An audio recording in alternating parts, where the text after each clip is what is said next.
एक छोटे से गांव में एक पुरानी हवेली थी। लोग कहते थे कि उस हवेली में एक चुड़ैल रहती थी। उसका नाम था रुक्मिणी।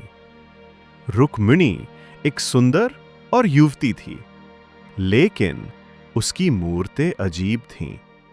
उसके बालों की लंबी लंबी चोटी थी और उसकी आंखों में एक अजीब सी चमक थी। एक दिन एक लड़का उस हवेली में घुस गया।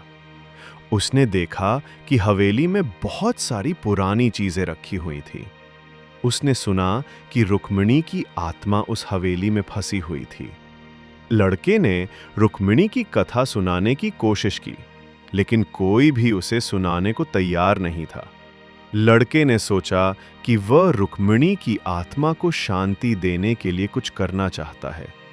लोग हवेली में रात बिताने का फैसला किया।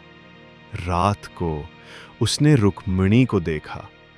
रुक्मिणी ने उससे बात की और अपनी कथा सुनाई। रुक्मिणी ने बताया कि वह एक समय में एक सुंदर और अमीर औरत थी, लेकिन उसके पति ने उसे धोखा दिया और उसे मार दिया। उसके बाद उसकी आत्मा उस हवेली में फंस गई। लड़के ने रुक्मिणी की आत्मा को शांति देने के लिए उसके पति को ढूंढने का फैसला किया। उसने रुक्मिणी के पति को ढूंढ लिया और उसे सच्चाई बताने के लिए कहा।